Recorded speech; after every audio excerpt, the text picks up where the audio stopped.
bienvenue au salon Digitalize à Namur. Je suis accompagnée de Mathieu Michel. Mathieu Michel, secrétaire d'État à la digitalisation, entre autres. Merci d'être là avec nous, Mathieu Michel. Merci pour l'invitation. Je suis Avec très grand content d'être avec plaisir. vous là. Alors, on va parler un petit peu, on va avoir une petite conversation sur la digitalisation, évidemment, puisque c'est le thème du salon. La première question que j'aurais à vous poser, c'est quelle est la stratégie numérique belge? Et peut-être si vous, à titre personnel et aussi professionnel, si vous aviez un rêve pour la Belgique et la digitalisation de la Belgique, qu'est-ce que ce serait? C'est très difficile de résumer en fait un rêve, si ce n'est en fait d'identifier qu'aujourd'hui le digital n'est pas une fin en soi. C'est un outil qui peut améliorer la vie des gens. Et donc je pense que c'est comme ça qu'on doit appréhender la digitalisation. C'est de considérer que depuis la naissance de l'humanité, on a été confronté à des innovations, des inventions, que ce soit le feu, la roue, l'imprimerie. Et en fait le digital, que ce soit le web 1, le web 2, le web 3, la blockchain, la crypto, l'intelligence artificielle, ce sont des outils, mais qui doivent continuer à servir l'humanité. Et donc pour moi, ce qui est essentiel, pour moi le vrai défi qu'on doit générer, c'est avoir en permanence un juste équilibre entre notre capacité d'innovation et la confiance qu'on met dans ces outils en fait.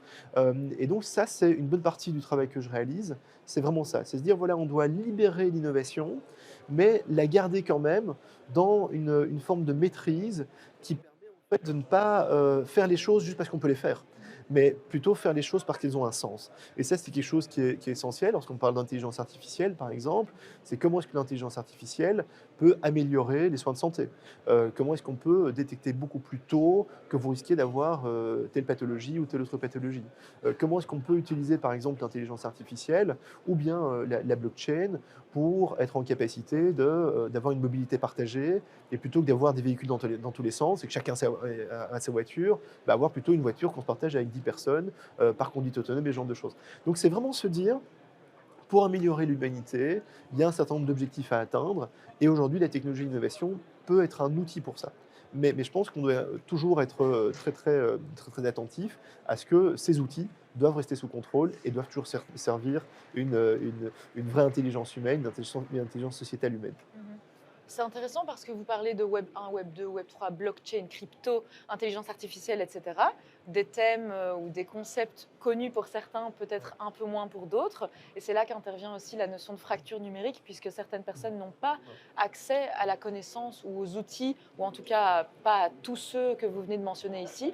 Comment est-ce qu'on se situe en Belgique par rapport à cette situation de fracture numérique? Alors, la situation s'améliore et honnêtement, la situation Covid a sorti énormément de personnes de la fracture parce qu'on n'avait pas le choix, en fait. Si on voulait avoir des relations, avec les uns et les autres, si on voulait télétravailler, voilà, il y avait vraiment ce Covid a été un accélérateur.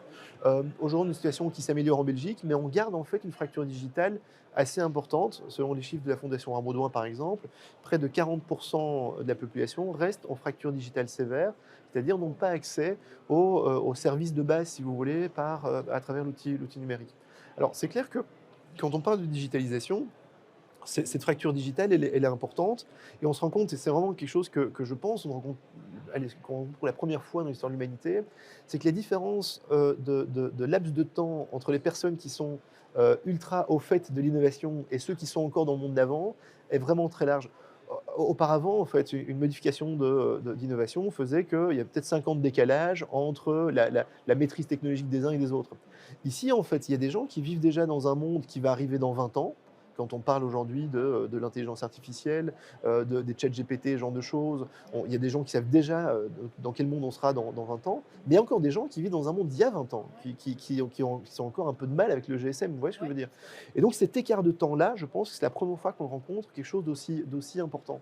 Et donc c'est très, très important d'aller rechercher en fait, celles et ceux qui sont un peu en retard, avec des projets vraiment importants d'inclusion digitale. On travaille nous sur des projets importants, notamment un projet qui s'appelle Connect2, je peux vous en parler si vous voulez tout à l'heure. Un projet qui vise à aller chercher les personnes qui sont en fracture digitale sévère pour leur faire reprendre un petit peu, donc leur faire récupérer un peu leur retard. Mais dans le même temps, en fait, on va rechercher cela, mais on ne doit surtout pas freiner ceux qui sont en avance. Parce que ceux qui sont en avance sont ceux qui vont construire quelque part les outils qui vont vraiment nous permettre d'améliorer la société, qui vont vous permettre de lancer des nouveaux modèles économiques vertueux autour de défis sociétaux en matière d'environnement ou de mobilité, ou ce genre de choses. Et donc, si vous voulez, ce paradoxe permanent entre ceux qui sont trop loin et ceux qui sont trop en avance et ceux qui sont trop en retard, ça c'est un challenge important, mais qui est indispensable si on veut réconcilier la société autour du fait que le digital, il doit être fait pour tout le monde. Là, on parle de la thématique de la digitalisation en s'adressant principalement ou de manière générale aux citoyens, monsieur, madame, tout le monde. Qu'en est-il des entreprises et de leur nécessité à elles de s'adapter, d'améliorer leur processus, leur transformation numérique? Mais c'est un peu le type de difficulté qu'on a avec les entreprises et avec la population. On a aussi en fait des entreprises qui sont ultra digitalisées, d'autres qui ne le sont absolument pas. Et donc il y a un double travail à réaliser.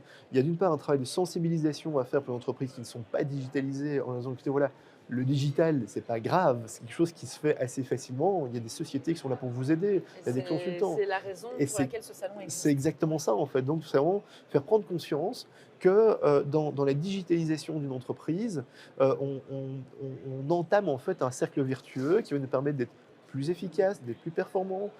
Et quelque part, je dis souvent, quand on se digitalise, c'est soit pour améliorer son chiffre d'affaires, soit pour comment dire, ouais, juste tenir son activité, hein, la faire survivre, soit carrément pour empêcher qu'elle meure, tout simplement.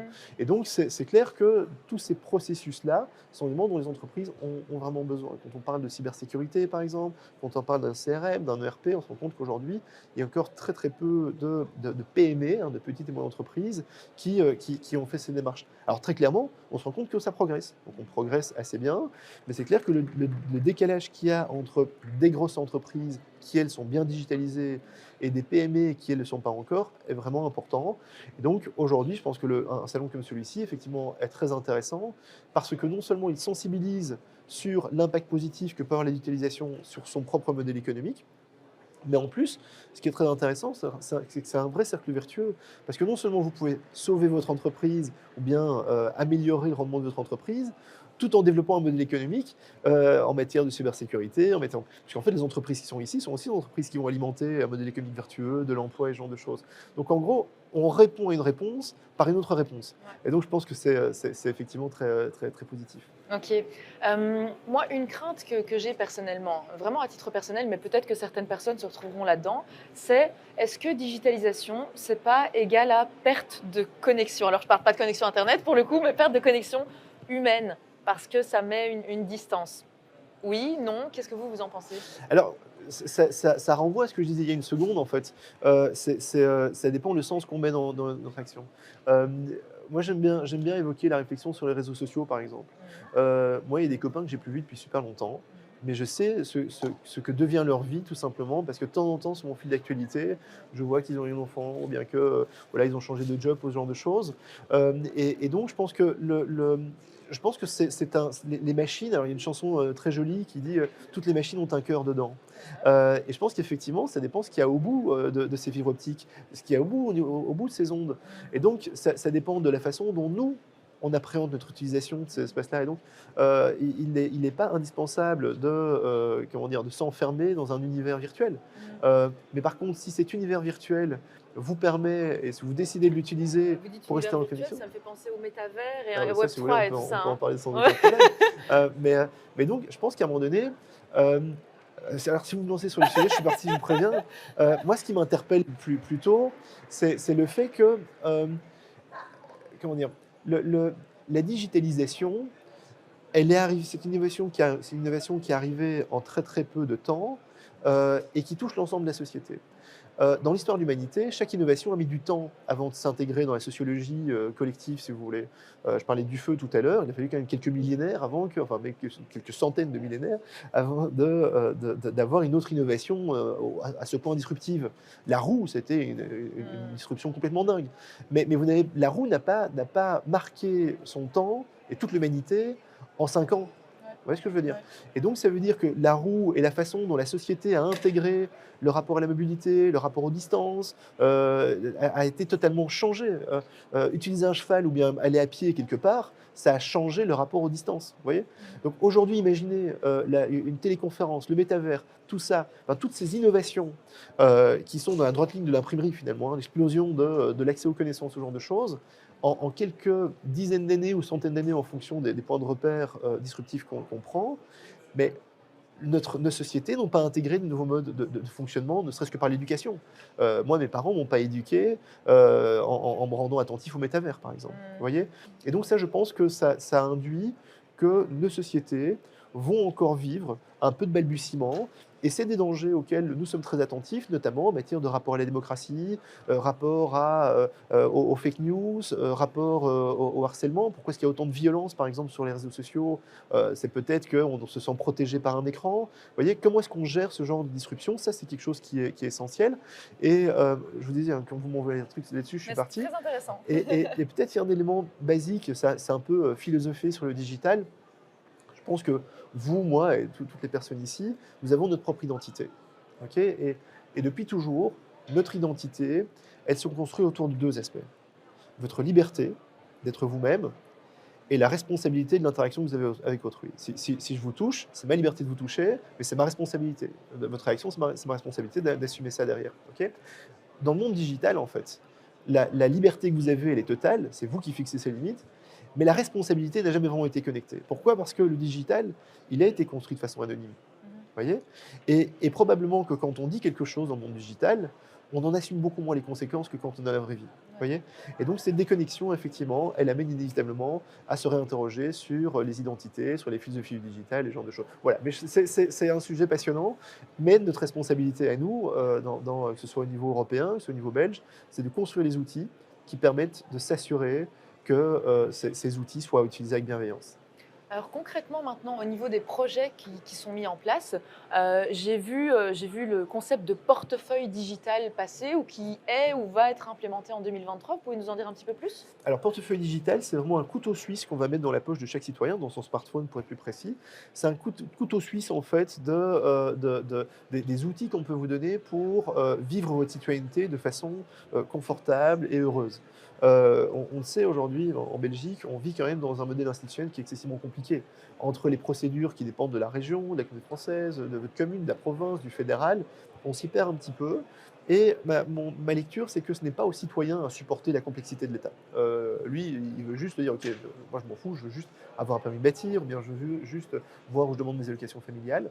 Et donc, comment est-ce qu'on a travaillé? On a travaillé sur ce concept de portefeuille digital, qui est un outil unique dans lequel vous pourrez retrouver vos documents du style permis de conduire, carte d'identité, Ça existe passeport, ce déjà genre un de choses. petit peu tout ça, entre It's Me, Docal, eHealth, MyMinFin. En fait, il y a déjà pas mal de plateformes qui sont mises C'est en exactement ce place. que vous êtes en train de dire. Il y a exactement pas mal de plateformes qui sont mises en Ouais, place. ok. Et en L'idée, fait, c'est de les voilà. rassembler. Alors, en fait, il y a un éclatement, si vous voulez, des méthodologies administratives, des procédures administratives.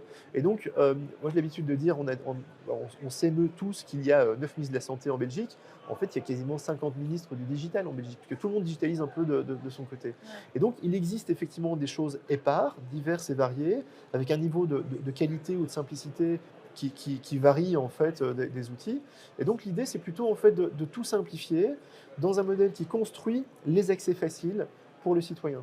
Et donc quand je dis on construit en fait cet outil, ce couteau suisse, en fait on construit des éléments qu'on va vous proposer, qu'on va mettre dans votre poche, mais que toutes les administrations vont pouvoir réutiliser. Ça veut dire que si vous allez dans votre commune parce que vous voulez introduire, je sais pas, une demande pour le ministère des Finances, mais théoriquement, ce n'est pas la commune qui va recevoir la demande. Et donc moi, ce que j'essaie de construire, c'est que oui, vous pouvez aller dans votre commune, et dans votre commune, il y aura un processus qui permettra de se connecter directement au ministère des Finances. Voyez, et vous n'avez plus à vous dire, tiens, est-ce que je dois aller sur MyMinFin ou est-ce que je dois aller sur... Voyez, Ouais. et donc c'est vraiment ça la logique. Et donc dans cet outil-là, il y a une composante de communication, comment est-ce que j'échange avec l'administration de façon facile. Hein. Il y a une composante mes documents officiels. Il y a une composante, tiens, quel type de procédure je peux introduire en tapant directement dans ma poche. Moi, mon rêve, c'est vraiment quand vous allez boire un verre avec des amis le soir et vous dites, tiens, mince, j'ai oublié de remplir ma déclaration. Vous prenez votre téléphone, pip Au pam bar. poum. Ah, hop, oui, au bar par exemple. Bon, au bon moment, hein, pas trop tard dans la soirée. Et vous complétez effectivement votre déclaration et patate, c'est envoyé. C'est vraiment ça qu'on est en train de faire. C'est pas qu'on essaie de construire, c'est qu'on est en train de le construire. Et je pense que c'est important parce que la complexité administrative, la complexité de modèle institutionnel, vraiment, je le répète, c'est pas aux citoyens à la supporter. Et je sais que quand le fait de simplifier tout ça libère du temps, de l'argent, de l'énergie, vous permet de consacrer du temps à votre famille, vos enfants, à vos amis. Voilà, c'est ça un modèle vertueux où on utilise le digital, non pas comme une fin en soi, mais comme un outil vraiment pour libérer l'humanité. Ok, et ça tire le fil rouge de ce qu'on a dit au début. Voilà, donc le digital, pas comme une fin en Exact. soi, comme un outil. Et le rêve, je vous avais posé la question au début, le rêve, c'est peut-être un petit peu ça, ce portefeuille digital. Entre autres, il y a sûrement d'autres projets. Merci beaucoup, Merci Mathieu à vous. Michel. J'ai une dernière question pour Ouais. vous. Est-ce que vous êtes sur TikTok? Non. Mais que le marathon me dise tu dois aller sur TikTok, tu es sur YouTube. J'ai attends, moi, je sais pas danser. Enfin voilà. C'est ok, on vous pardonne. Eh bien voilà, merci beaucoup d'avoir été avec nous. Merci Mathieu Michel, Merci je le à vous. rappelle, secrétaire d'État à la digitalisation, qui nous a rejoint au salon Digitalize à Namur. Venez nous rencontrer. Comme vous le voyez, il y a plein d'exposants, plus de 70 exposants en fait, une trentaine de conférences, des intervenants qui viennent s'exprimer et nous expliquer un petit peu, démystifier finalement ce monde de la digitalisation, que ce soit pour monsieur, madame, tout le monde, les citoyens ou les entreprises. Les tickets sont gratuits. On vous attend. C'est encore jusque demain, 3 février. À bientôt.